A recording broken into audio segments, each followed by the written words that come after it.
Aí, Sá, vou pedir para você sortear o segundo.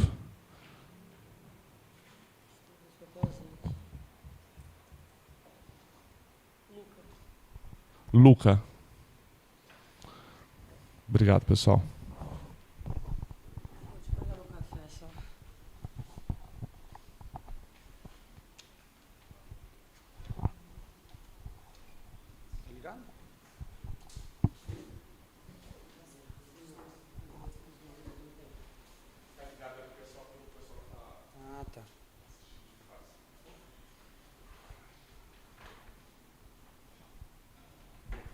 Bom dia. Tudo bom? Deixa eu só me ajeitar aqui.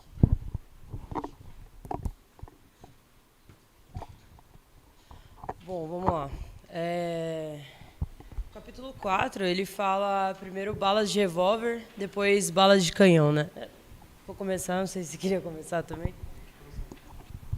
É legal, o que me chamou a atenção nesse capítulo é que a gente está acostumado com uma velocidade muito, muito grande, muito frenética dentro das empresas, por ser startup. E ele levanta um ponto muito forte sobre inovação. Então, nem todas as empresas precisam inovar sempre para que elas estejam no topo, né? Claro, existe um limite, um limiar que precisa ser inovado, mas depois disso, você precisa seguir um caminho com cautela, né? A gente precisa mirar e atingir usar um pouco da pólvora que tem, né? Se a gente tiver um montante adequado, a gente usa um pouquinho, mira e vai atirando. E assim a gente calibra a nossa arma e consegue atingir melhor o alvo que a gente quer. Que seria uma ideia inovadora, sensacional, que leve a trazer grandes resultados. Eu achei legal que ele trouxe algumas experiências se não me engano, Amgen, que ela foi muito mais inteligente, né, digamos assim, do que a Genentech. Genentech, né?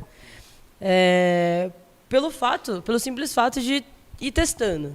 Ela ir testando e mirando a arma dela, né? E assim, quando ela realmente achou um nicho que ela realmente ia se destacar, ela foi com tudo e se destacou muito mais do que a outra, né? Inclusive a outra acaba morrendo depois. Deixa eu ver aqui. Pode falar um pouquinho também, pessoal. Bom dia, todo mundo, tá? Referente um pouco à inovação, na primeira parte do capítulo ele comenta, né, que a empresa de aviação, né, a Southwest, ela copiou praticamente a outra empresa, a PSA, e mesmo assim ela teve muito mais sucesso e a PSA veio decaindo. Então isso mostra que às vezes a gente não precisa criar a roda de novo, inventar algo do zero, para ter um sucesso expressivo, né?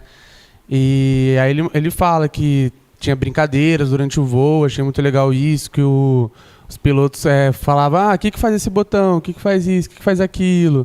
E o prêmio, né, acho que é o 1000º cliente, né, que eles parece que davam uma vaca pro cliente, achei isso aí muito interessante também, a forma que eles conduziam essa operação. Eu achei legal que eles pontuam que tem vários nomes que a gente conhece que eles não foram os pioneiros, mas eles foram os melhores. Eles, como foi o exemplo da Gillette, né? A Gillette ela não foi a pioneira no ramo dela, foi a Star. Depois a Polaroid também, que é uma câmera que todo mundo conhece, todo mundo já ouviu falar, mas ela não foi a pioneira também. A própria Microsoft, a Amazon, a AOL. Então, ele cita vários exemplos. E ele fala que apenas 9% dos pioneiros que a gente conhece, eles realmente foram dominantes. Então, ele até brinca, fala que, assim, acho que, se eu não me engano, foi a Intel, ele fala assim, você não precisa ser o primeiro, mas você não pode ser o último. Você deixa o primeiro se ferrar aí na frente e aí você melhora. A Intel mesmo, ela demorou 8 meses para lançar o chip na frente depois da AMD, né? Só que quando ela lançou, ela destruiu o mercado. Então, assim, às vezes você não precisa ser o primeiro, mas você precisa ser o melhor. E quando a gente fala de inovação, ele fala que a inovação sem disciplina, ela leva ao desastre. Então é perigoso a gente inovar sem ter a disciplina. Esse capítulo é muito focado no segundo pilar, né, da disciplina. Deixa eu ver. E o próprio Kelleher da Southwest, ele fala criatividade louca de irlandês e a disciplina incansável de um prussiano. E aí, ele junta, né, esses dois pontos, que é a disciplina mais a criatividade para obter o sucesso. E aí, esse passo das balas de canhão, né, balas de revólver e balas de canhão, é basicamente uma empresa não investir 100% do que ela tem em algo que ela vai ganhar fácil com lucros muito alto. É melhor você arriscar em coisas incertas e pequenas de baixo risco, para você adquirindo informações, conhecimento, para depois sim você tomar uma atitude certa e não falhar na missão e acabar afundando o barco. Então, do texto lá do barco, eu achei muito marcante essa parte para mim. E faz muito sentido isso, né? Não fazer coisas de alto risco com chances de falhar ou prosseguir. Ele fala, um tiro, se errar, o navio afunda, né? 4 tiros até acertar, depois do canhão você ganha a guerra, né? Ganha a batalha. E ele fala, né?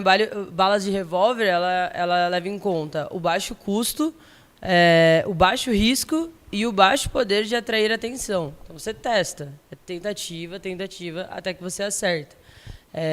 Se eu não me engano, tem um momento que ele fala que muitas das tentativas que as empresas fazem, ninguém vê. Só vê a hora que dá certo. Aí você fala, puta, não, essa empresa aqui, ela foi super inovadora, mas ninguém viu a história por trás, ninguém viu o tanto de tentativa, o tanto de bala de revólver que a empresa gastou para que ela pudesse chegar na bala de canhão que ela vai atirar. Ele fala, né, tem ali, ó, dispare suas balas de revólver, avalie, pondere, converta. Não disparar a bala de canhão mal calibrada, que pode ser um perigo muito grande. Uma bala de canhão mal calibrada pode levar a empresa à falência, que é o que aconteceu com a PSA, né? A PSA, ela tentou várias balas de canhão mal calibrada e foi só ladeira abaixo, né? E eles falam que o grupo de comparação entre as 10X e as empresas de comparação, né? As de comparação atiravam muito mais balas de canhão mal calibrada. Então a gente vê que realmente você fazer um processo menor, mais curto, mais certeiro, e depois, quando você acertar a mira, você realmente ir para cima é algo que realmente faz bastante diferença.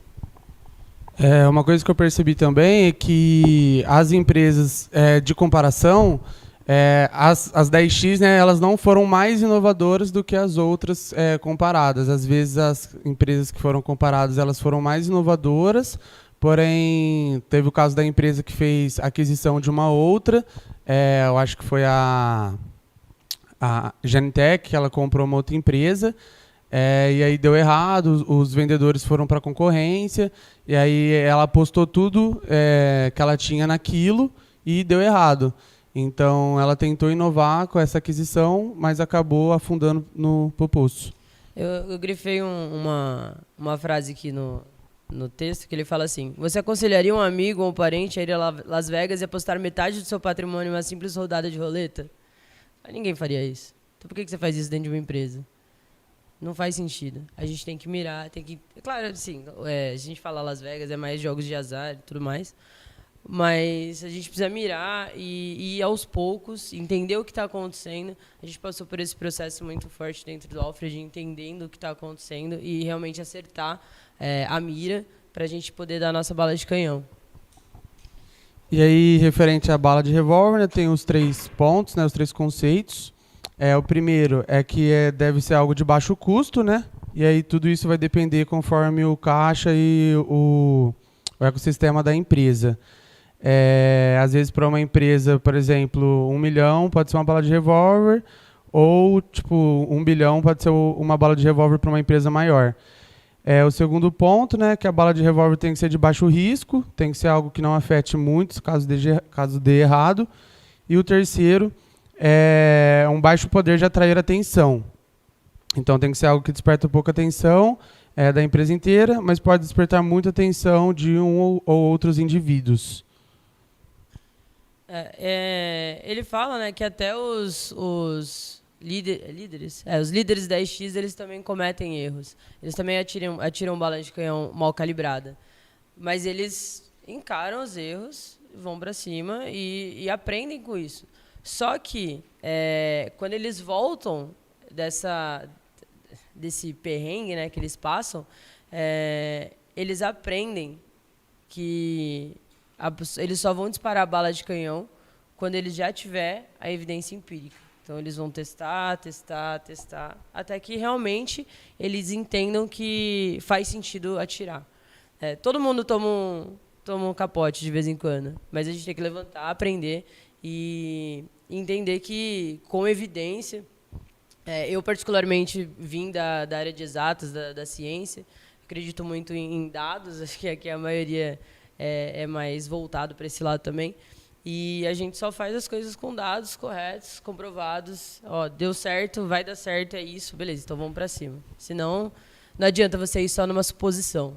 É difícil. Aqui ele fala que nos cases da X, né, eles dispararam um grande número de balas que nunca acertaram alvo nenhum. Só que eles não sabiam quais alvos eles iriam atingir e ter sucesso.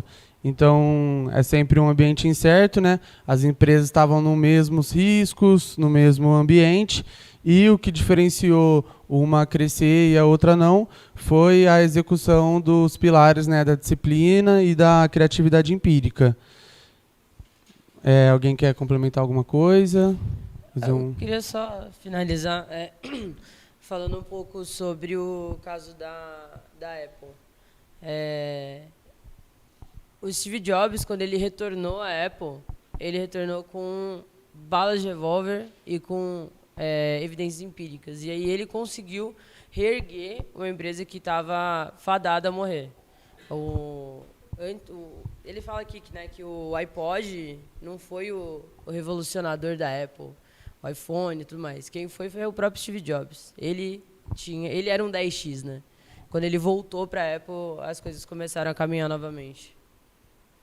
Alguém quer completar?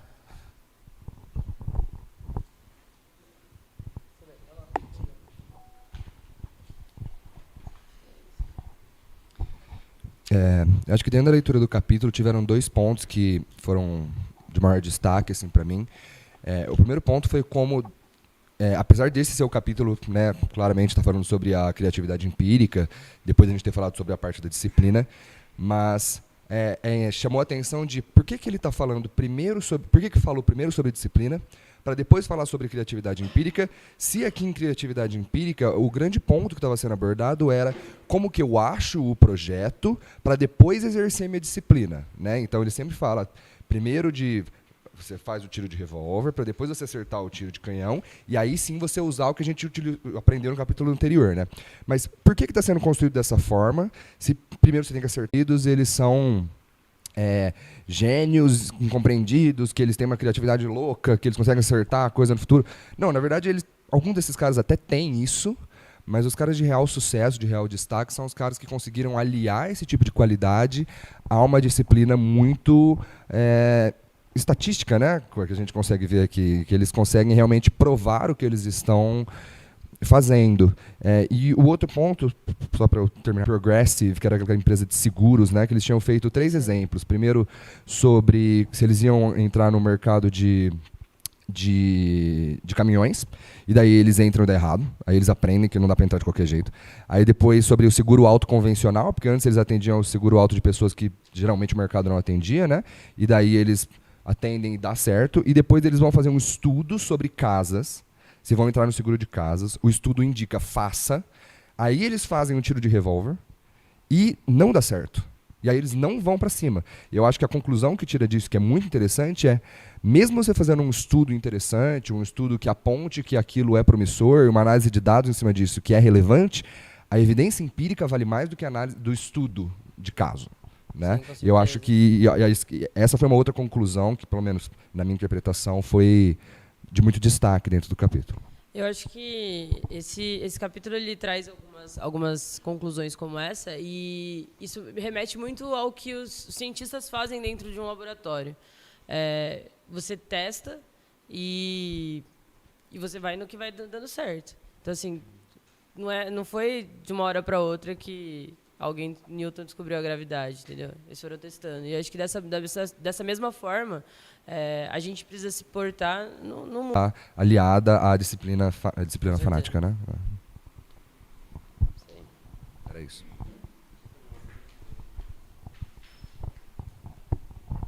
Alguém quer falar? Não?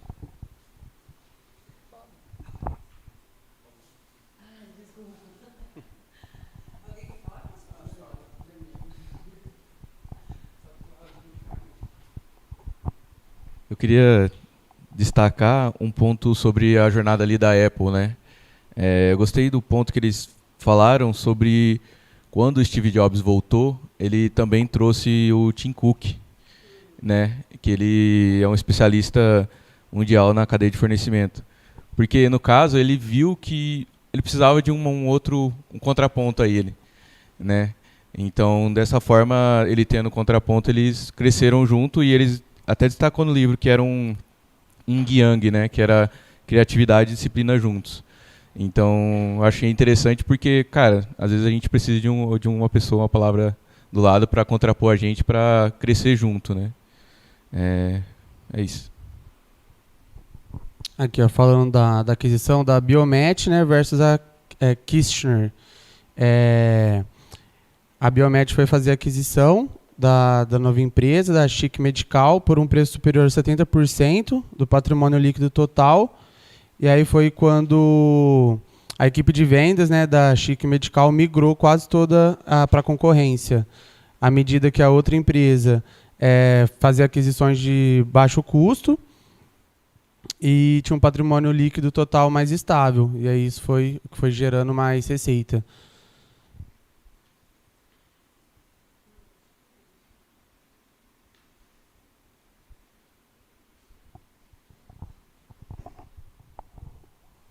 Bom dia. Tudo bem? Acho que esse capítulo é um dos capítulos mais interessantes quando a gente traz para o mundo de startup, porque a gente tem alguns pontos tem alguns detalhes, né? O primeiro é que quando a gente fala de inovação não é só tecnologia, né? E isso é algo muito difícil das pessoas entenderem, porque toda vez que você vai falar de Open Innovation, todo mundo sempre pensa que é tech, né? E, na verdade, inovação, muitas vezes, é processo ou formas de fazer alguma coisa diferente. Vou trazer um pouco por causa do Alfred. Em 2017, a nossa inovação nunca foi tecnologia, foi modelo de negócio de licenciamento. Foi o que deu um pouco de diferença assim, para nós no mercado. Era a nossa maior inovação. Assim. Quando a gente traz hoje, a nossa maior inovação não é tech ainda. A nossa maior inovação é o nosso modo operante nas cidades, que é diferente de todo mundo. Eu acredito que a Drive também tem muito disso, o Laundry, que é muita da inovação, é o modo operante de fazer, né? Quando a gente olha também, uma coisa muito importante que a gente esquece é que todo mundo tem limite de recursos, né? Então, quando a gente fala de bala de revólver e canhão, nós estamos falando de quanto recurso nós vamos utilizar. Só que nós temos que saber o quanto recurso que nós temos para querer inovar. Isso as pessoas desconsideram. As pessoas simplesmente falam, vamos fazer porque eu acho que é uma oportunidade de mercado. Só que se a gente tem pessoas qualificadas, a gente tem tempo para fazer, nós sabemos fazer, nós fizemos uma pré-análise antes, e às vezes a gente só sai fazendo. Quando a gente pega a Genetec, né, que ela teve mais registro de patente que a Angen, só que a Angen ela tem mais capital voltado, assim, que teve o ROI maior que a Genetec, você percebe que um teve um controle muito maior de recurso que o outro. E não necessariamente a quantidade de inovação ou abertura de patente. Eu vou abrir 20 frentes diferentes, mas nós sabemos fazer? Como nós vamos fazer? Então, o recurso é algo muito importante. E um problema muito grande que a gente encontra quando a gente fala de dados, é que quando a pessoa dá uma ideia ou quando a pessoa é à frente daquela inovação, a pessoa ela se apega que se o dela estiver errado, é ela que está errado e não o que ela está buscando. E ela tem medo de trazer o dado real. E isso faz com que todas as empresas errem feio.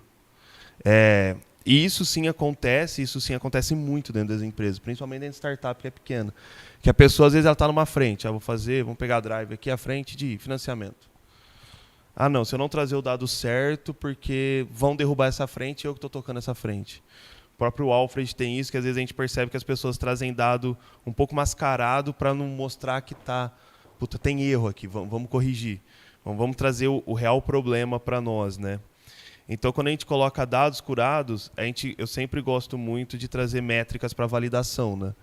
Então, tipo assim, a gente está... Igual esse dia nós estamos fazendo a fórmula de lançamento lá, até estava conversando com o Alan e com a Sam, eu falei, gente, vamos lá. Quantas pessoas a gente espera conversar, quantas pessoas a gente espera ter, mesmo que não seja o dado real que a gente tem, é benchmark, beleza, mas a gente já vai estar ali para saber se nós estamos acima ou abaixo do esperado. Isso é muito importante, porque sem isso aqui, não adianta você ter disciplina, não adianta você fazer nada que no final você não vai chegar. Porque você está igual num avião, o avião está caindo e você está mostrando que ele está subindo. Uma hora ele vai bater na montanha.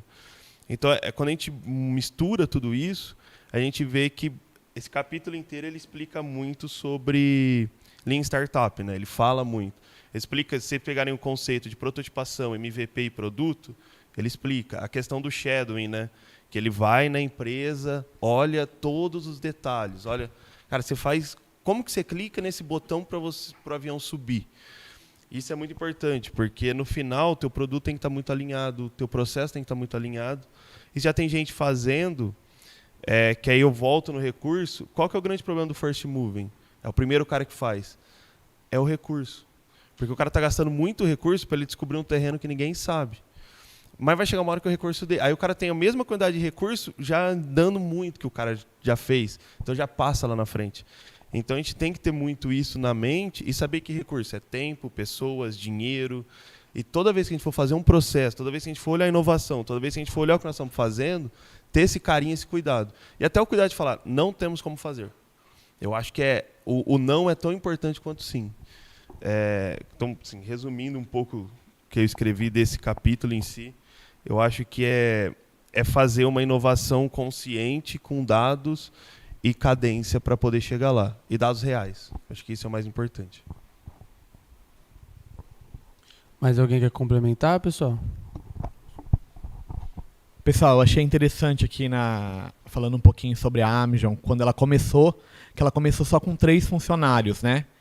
E ela dividia um prédio pré-fabricado com um coro evangélico no começo. Achei muito legal as atitudes. E eu destaquei alguns pontos que eu queria falar.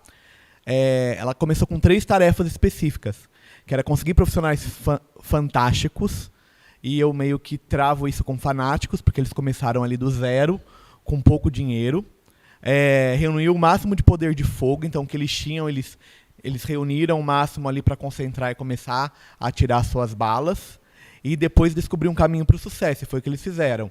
E aqui fala como que eles conseguiram. Eles começaram a atirar as balas, foram mais de 10... relações que colocaram aqui das balas que eles foram colocando, desde vacina, sonda, até tintura para bioengenharia, para calça jeans eles produziram, e estavam trabalhando específico com DNA.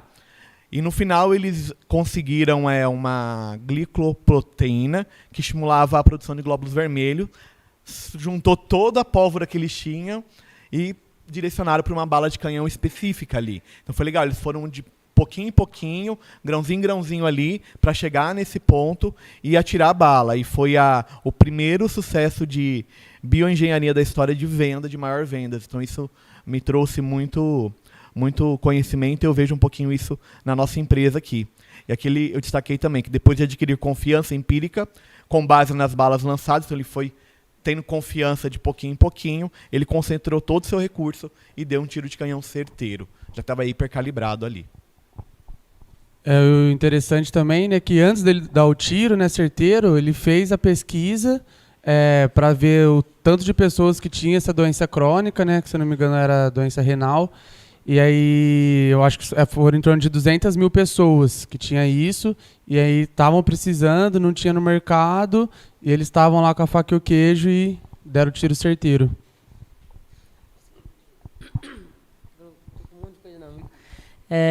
Só acho que complementando um pouco o que o Mirko falou, ele fala num momento do livro que bons processos não garantem bons resultados.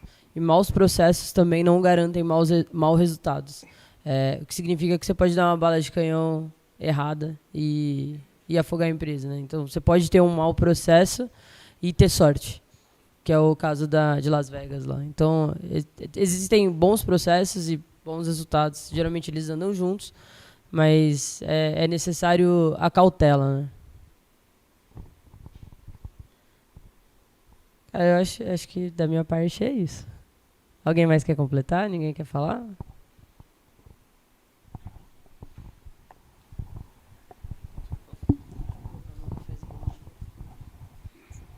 Eu notei algumas coisas aqui. A inovação ela não é um fim em si mesmo, né? Ela deve servir sempre o objeto principal da missão da empresa. O movimento da bala de canhão não pode colocar em risco de vida, né? Então, quando eu faço um movimento que me coloca em risco de vida, é muito arriscado, que é comparado a eu fazer uma aposta com uma parte significativa do meu patrimônio, né, que me coloca em risco. Eu acho que a gente tem que trazer um pouco para a nossa realidade, porque às vezes a gente está num estágio que a gente tem só uma esteira, só um produto, só uma esteira, né? No caso, a gente viveu muito isso aqui na Drive. A gente começou fazendo intermediação de compra e venda de carro,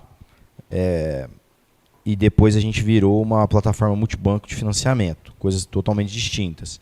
A gente abriu essa unidade paralela, a gente fez vários movimentos, inclusive o primeiro movimento foi uma bala de canhão, que hoje, se eu pudesse voltar atrás, eu não teria colocado a empresa em tanto risco, assim como a gente colocou na primeira tentativa, que era teste de intermediação de compra e venda. Não era uma aposta grande financeira, mas para a realidade financeira que a gente tinha naquele momento, era uma bala de canhão. Porque a bala de canhão depende do seu tamanho, né, do seu estágio, da sua capacidade financeira. Então o Google ele já lançou trocentos mil produtos e já matou trocentos mil produtos e ele nem sente, né? Ele monta equipes de 100, 200 programadores para testar um produto, mas para ele aquilo é insignificante, para ele é uma bala de revólver. Então nós temos que também ter o senso de contexto para poder medir o que a gente está fazendo para ver se de fato é uma bala de revólver, né? Porque às vezes a gente coloca em risco a própria existência do negócio para testar algumas coisas. E na fase inicial, quando você está validando o produto, você tem que ser muito cauteloso e muito pé no chão. E tem a hora de você ser, né? Conforme você vai crescendo, você tem uma esteira que gera caixa, eu posso ir abrindo outras iniciativas e fazendo bala de revólver, teste de revólver, e quanto maior eu for, mais frentes de negócio eu tenho, né, mais balas de canhão eu acertei e mais frentes de revólver eu tenho. Mas isso é no tempo e é na escala.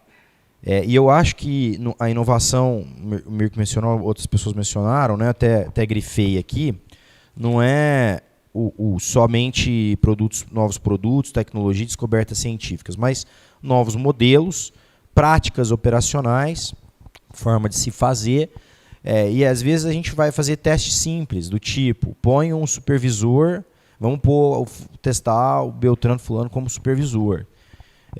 A gente sabe que quando ele sobe, ele não desce, é difícil descer, então temos que ser muito cauteloso, ele não pode deixar a carteira, a atividade dele principal ser prejudicada porque nós demos esse passo, então você tem que ter cauteloso. É uma bala de revólver. Para nós, uma pessoa numa organização pequena, que nós estamos ainda, uma pessoa, um movimento errado prejudica o movimento da empresa, a meta do mês, um movimento errado, basta um. E é simples quanto a mudança de um operador para ser supervisor, ou qualquer rito que você muda, qualquer prática que você muda. Então, vocês têm que tomar muito cuidado com pequenas coisas. Na nossa realidade, não é investir em outra frente de negócio. Na nossa realidade hoje, do tamanho das empresas que aqui estão, é pequenos movimentos de processo, pequenos movimentos de pessoas, pequenos movimentos comerciais, de estrutura comercial, de desenho e design organizacional. Tem que tomar muito cuidado, né? Isso, para nós, pode ser até bala de canhão, dependendo do tamanho da empresa. Então, esse detalhe é o contexto da decisão e o tamanho da decisão com base na empresa que ela está inserida. Aqui ele está falando de todas de empresas de capital aberto, empresas multibilionárias ali que fazem movimentos maiores. Nós estamos falando de empresas que estão nos seus primeiros passos de vida e que movimentos muito pequenos e vários deles combinados, ou às vezes um deles com potencial de destruição aí, e o tiro sai pela culatra. Esse negócio que ele fala, né, da aposta, que o cara vai, aposta e ganha, na primeira tentativa, ele não foi disciplinado, não respeitou o processo, mas ganhou, ele tem um poder de afirmação perverso, né, porque te ensina a ter uma autoconfiança que não é necessariamente uma verdade. Você pode ter tido sorte em um processo, em uma iniciativa, mas que não necessariamente é a forma certa de se fazer.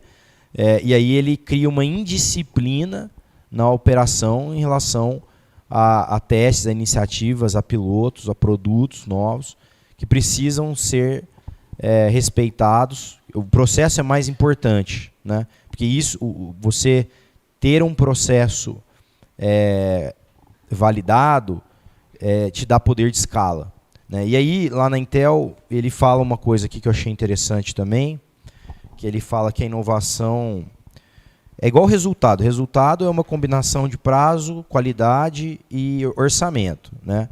A mesma coisa é a inovação no contexto da Intel. A inovação é acompanhada de custo esperado, alta confiabilidade e grande consistência.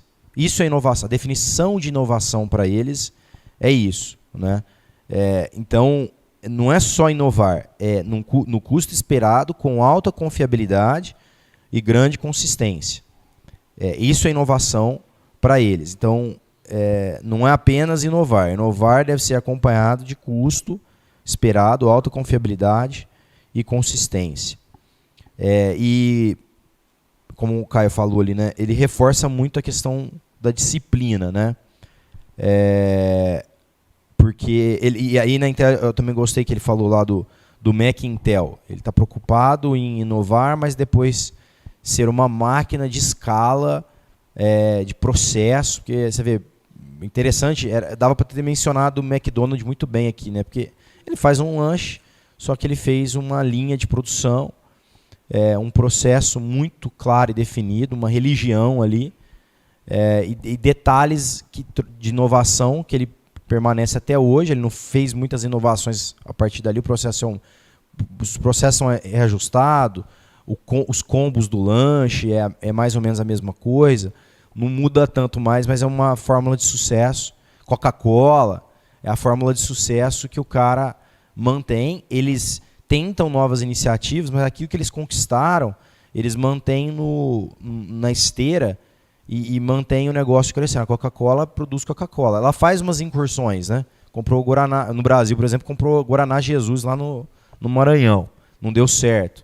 Mas para eles é uma bala de revólver de calibre chumbinho, né? Não gastou nada.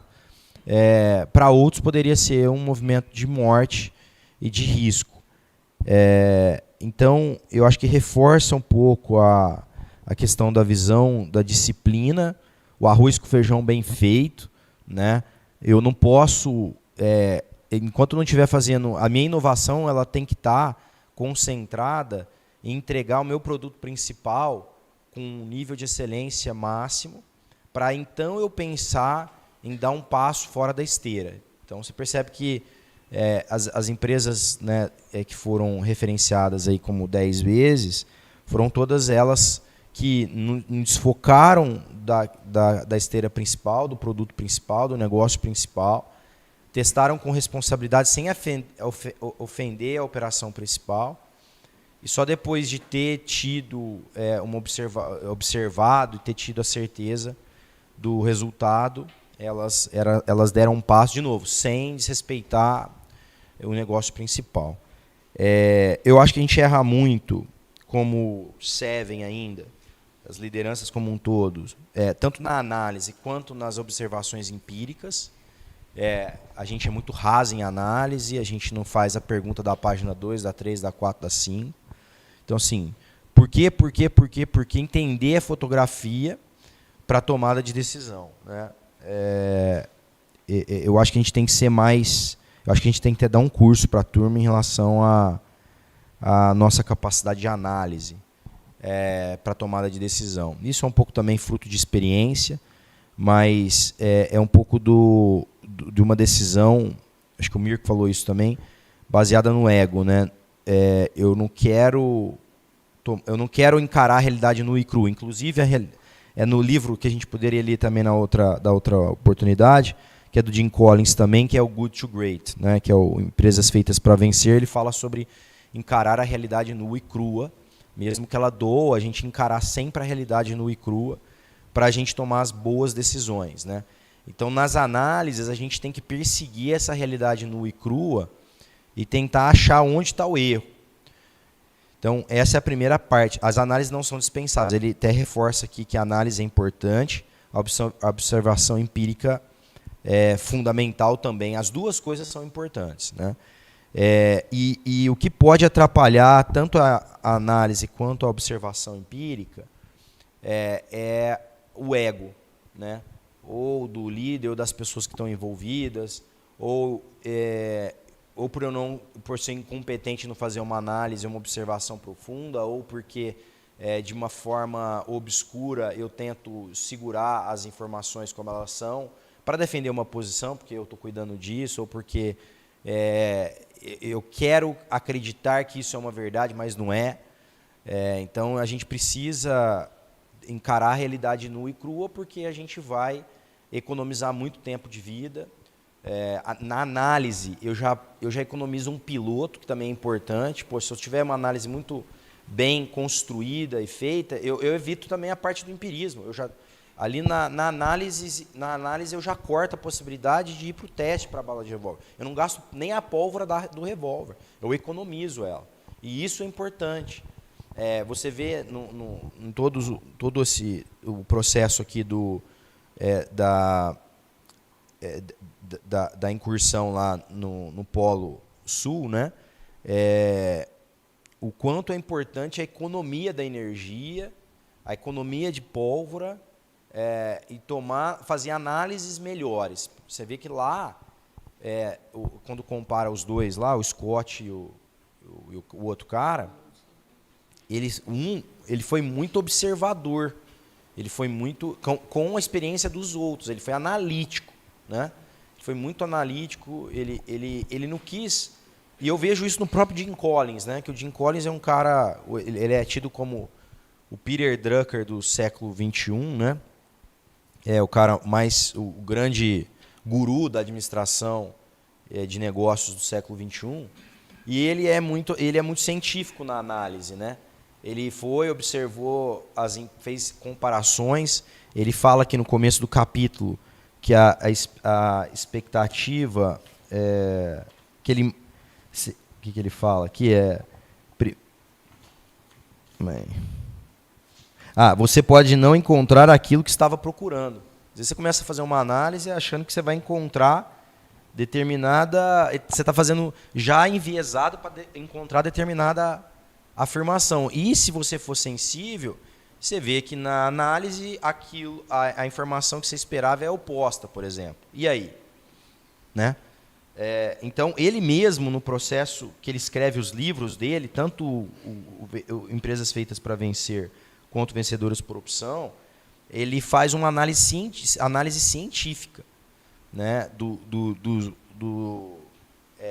dos conceitos, do denominador comum das empresas de sucesso. Porque o que ele faz, ele encontra denominador comum nas empresas que se sobressaíram de forma relevante. E nessas análises você percebe que muitas vezes ele se depara com uma afirmação.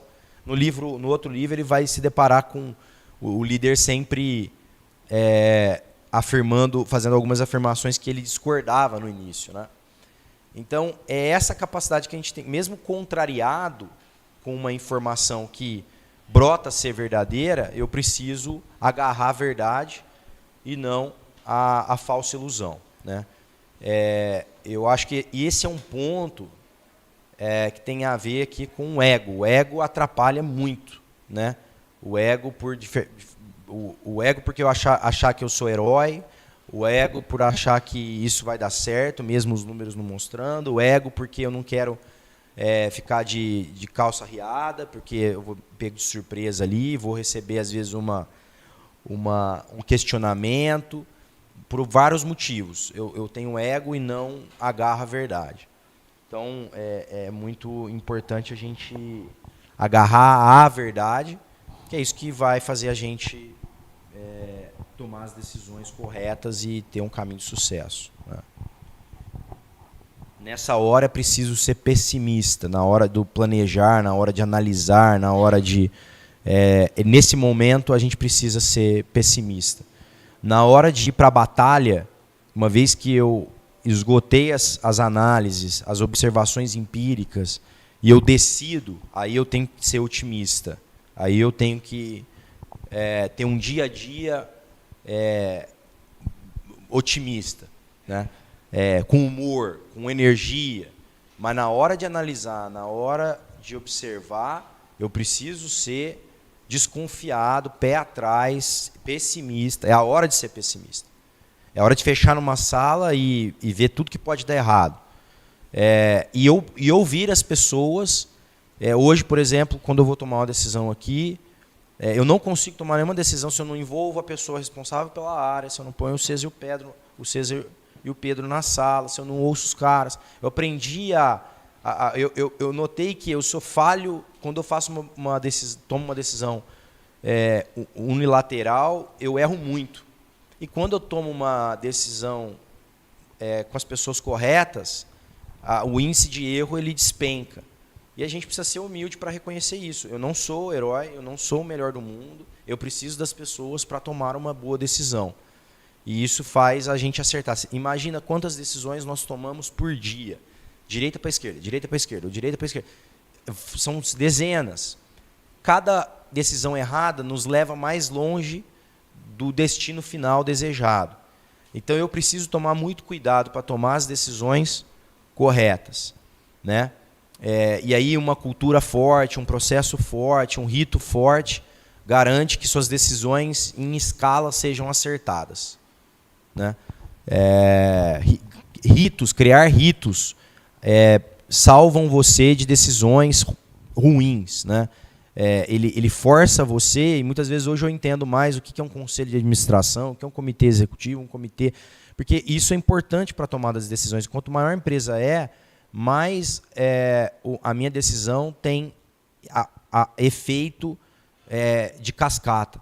Então eu preciso tomar boas decisões, né? Então nós líderes aí temos pequenas decisões, grandes decisões. Às vezes é de incentivar ou desincentivar um líder, um operador, uma pessoa que é um liderado, tomar a decisão por tolerar alguma coisa pequena, né, que desarmoniza o time. São pequenas decisões, pequenas, mas que no montante trazem um resultado totalmente diferente do esperado. Acho que é um pouco dessa reflexão que eu queria fazer.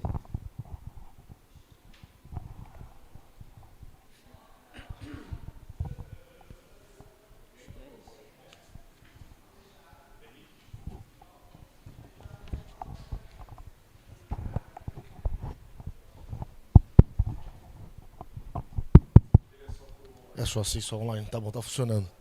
Acho que tem um negócio que é muito bom aqui nesse capítulo, que é esse contexto da inovação, né?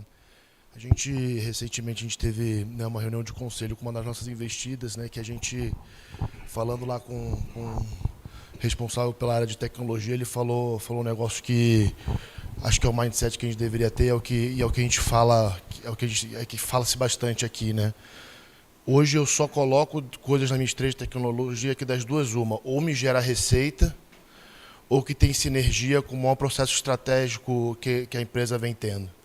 Né? Se não tiver uma coisa e outra, eu não faço. Né? Então, isso eu acho que talvez seja uma das coisas mais importantes assim, em termos de foco, priorização, né? Onde você gasta exatamente as balas, né? Que se fala bastante. Né? A gente, como empresa com viés de tecnologia, a gente quer inovar absolutamente em tudo. Né? Então, desde o RP financeiro ao produto core que a gente vem criando, né? Então, assim, tem soluções já de mercado que são tão boas que a gente é só literalmente pegar, acoplar, né, dentro da esteira de processo, que não vai gerar nenhuma receita adicional, né? Então, a inovação, acho que no modus operandi, né, de uma cabeça de ou me gera receita e tem que estar alinhado com projetos de longo prazo da companhia, acho que talvez seja uma das maiores lições, né, desse capítulo. Né? Então, e é muito curioso que ele fala um pouco, né, ele fala bastante da Southwest, né, a Southwest foi pioneira aí no low cost, que obviamente era uma dor, né,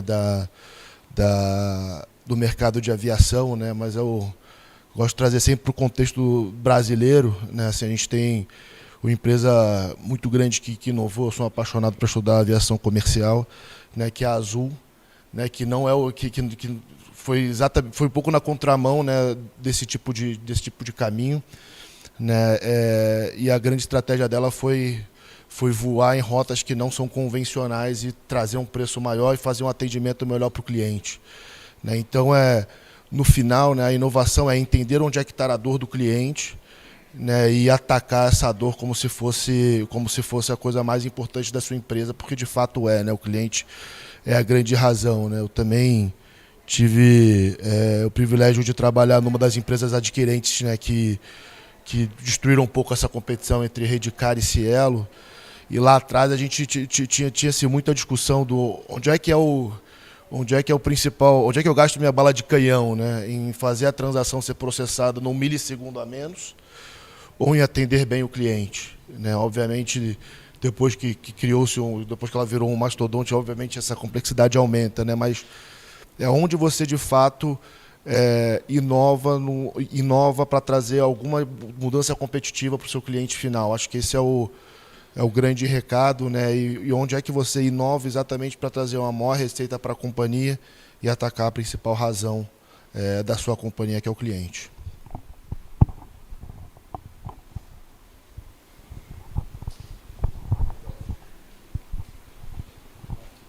Acho que não.